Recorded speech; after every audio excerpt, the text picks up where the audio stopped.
This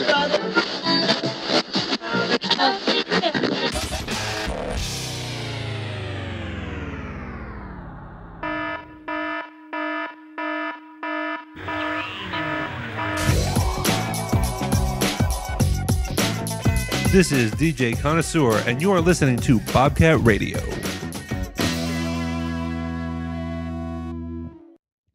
Thank you for listening to Bobcat Radio. Today on this station, we'll do a recap of all the events that has happened on and off campus this semester.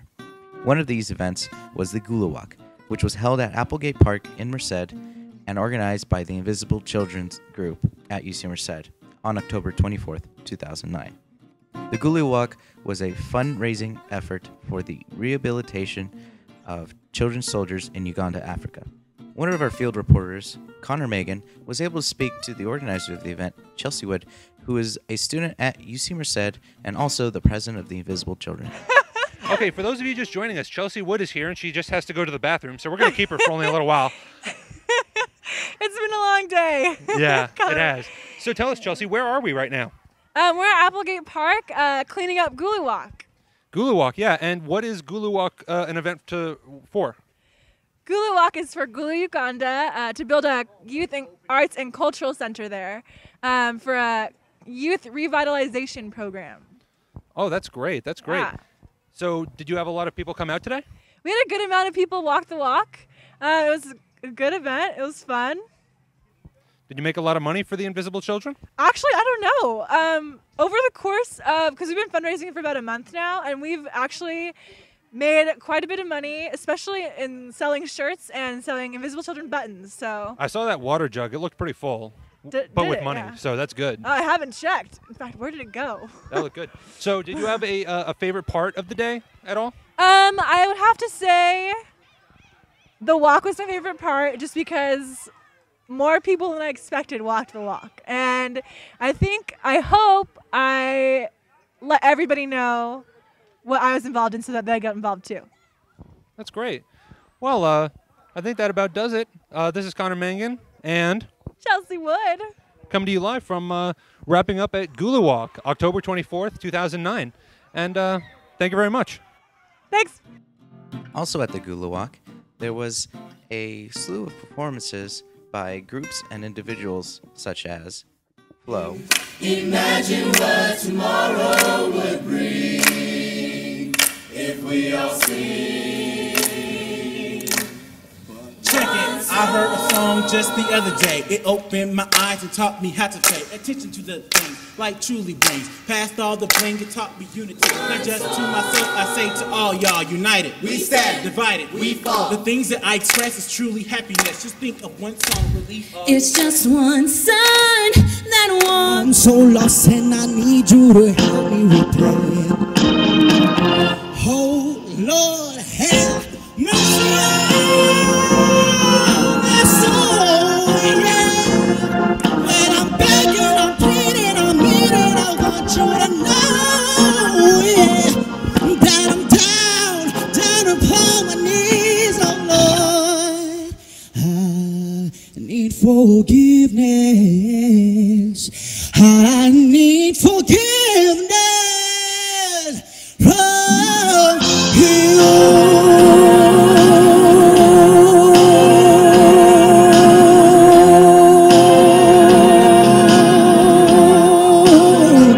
HHM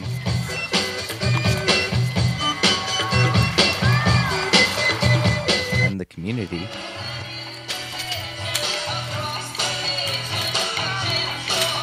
Sakura Composanta. Why you make it so hard to love you? And I thought you'd have known by now that I just can't breathe without you. You're my home now.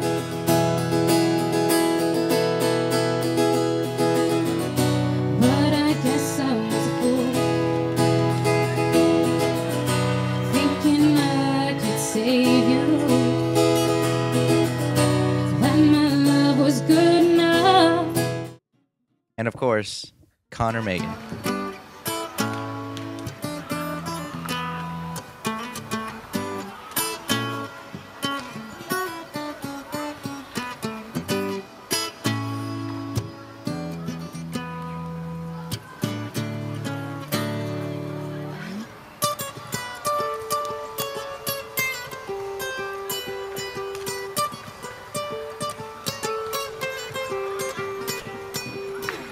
This is Bobcat Radio.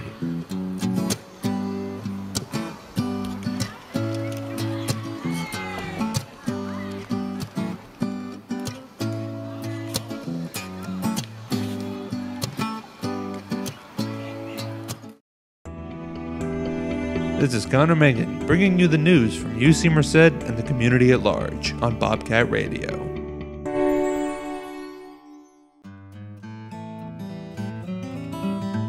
New changes in the Dining Commons. The Dining Commons is the only place for students to eat without having to travel off campus. Because of this, expectations for the DC are quite high, but some would argue that they are too high. Students at UC Merced demand more variety in what they are offered to eat in the DC, such as vegan and vegetarian dishes. This year, the DC hopes to cater to the wants and needs of students and plans to incorporate more variety into their meals. For example, the Blue Plate menu is being completely redone with more vegetarian and vegan options. More changes include 4 new pizzas and 2 new sandwiches at the Panini station. If students have any further suggestions, they can be voiced on the DC's website, dining.ucmerced.edu/contact.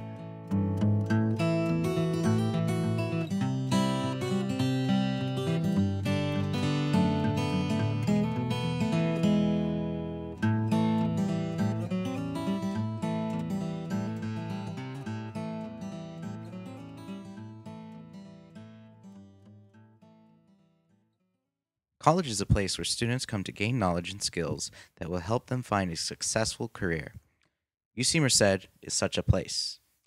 But what makes students come to universities like this one to pursue a career like engineering, social science, or biology? Maybe it's the environment that we are grown into as kids. I went into the community to speak with David Jensen, who works with Delhi Unified School District here in Merced County. He told me about the after-school program he's in charge of there. This is what he had to say. This is Ernesto Mora. I'm here at Delhi Unified. Where am I? You're here in Delhi, California. This is a Delhi High School. All right, and I'm speaking with David Jensen. Hello, Dave. How you doing? I'm doing good. What do you do here at Delhi High School? Well, I work for the school district. I'm an employee of the school district, so I work for the Delhi Unified School District, and my title is Coordinator of Facilities and Recreational Opportunities / After-School Program. So, you know, currently today we're here in my office, and we're in the after-school program, which is the 21st Century grant, which is directed towards high school students. So what kind of opportunities does this program offer to students? The program, it involves enrichment, academic type of activities, and service-based activities. So we offer, you know, our program's geared towards those type of things. So what types of things? I mean, like specific. Well, we could go into one of the programs that you're doing. We're currently establishing a robotics program with with the Lego robotics. That's one of the programs that we've started this year, and we're working on trying to get that to grow. We offer guitar class for students. We started a school newspaper. We've done, it combines journalism. And we also do a lot of academic type of help for the students that are in need of that. So like tutoring? Yeah, tutoring. We have teachers that, are, teaching English, math, and then we have general tutoring. Well, that sounds like a great opportunity there. When you were in high school, were you ever in an after-school program quite like this? No. And California leads the way in after-school programs. I think one of the first after-school programs that started 4 high schools was in Hoover High School. Oh, here in Merced? No, actually in San Diego. Oh. But, because I went to a seminar down there, and we got to visit the school, and they were the first high school in California to offer an after-school program under the Clinton administration. So, Oh wow. yeah, it's pretty cool. so California, the high schools are starting to, we're getting more and more of the high schools in California offering after-school programs for students. So these programs, how do you think they will impact the students and their the way they kind of look at their careers in the future? Do you think some of these programs, like the robotics thing, would that open their eyes to college and how they would pursue the rest of their life? Like you mentioned robotics. I think we need to open up. We need to show students something that they're not really familiar with, and show them that there's a lot of opportunities out there. So robotics, working with like I said, with the Legos, it's pretty cool because you can build things, but it also can lead into a career. Right. I mean, And if I'm not mistaken, I think you guys don't even have a physics teacher here. not at this time. Yeah. We are desperately seeking a physics teacher. We have an opening for that. So if there's any graduating physics majors out there, Yeah. little plug. Yeah, just a little. Because it kind of sucks because physics is kind of like the class that a lot of engineers in high school like open their eyes and they're like, oh wow, Yeah, I can it's- apply my geekiness to something. Right. I mean, I think, we had a physics teacher here, and they did, so many activities. You could take the most unwillingest student and get them involved in physics, and, they just had a great time, but it's hard right now. Because there's not that many like hands-on learning classes out there. Physics is the only one that physics and probably chemistry, because they show you in labs like, okay, it's real world stuff. Remember all that math stuff that everyone said, oh, you'll never use? Right, there right. it is. You're using it, and some of this stuff is actually pretty fun. Yeah, and I think that's what the goal of the our program, which is called the Voice program, is to open up opportunities for students. We want to create opportunities for them, to let them open up and see what's out there. So it's and it's a work in progress where we still need student input, because they're the ones who are going to come and attend our programs. But I think right now we're on the right track. Like I said, we're just barely getting to our first full year of the program. We have out of a student body of about 700 students, we have about 125, 30 attending a day. So, Yeah, no, you got quite a job.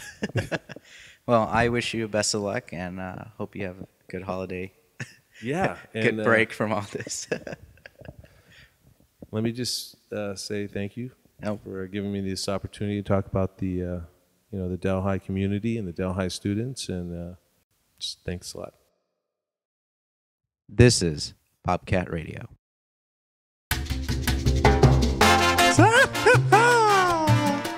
Están escuchando Bobcat Radio, traducido en español por José Godínez.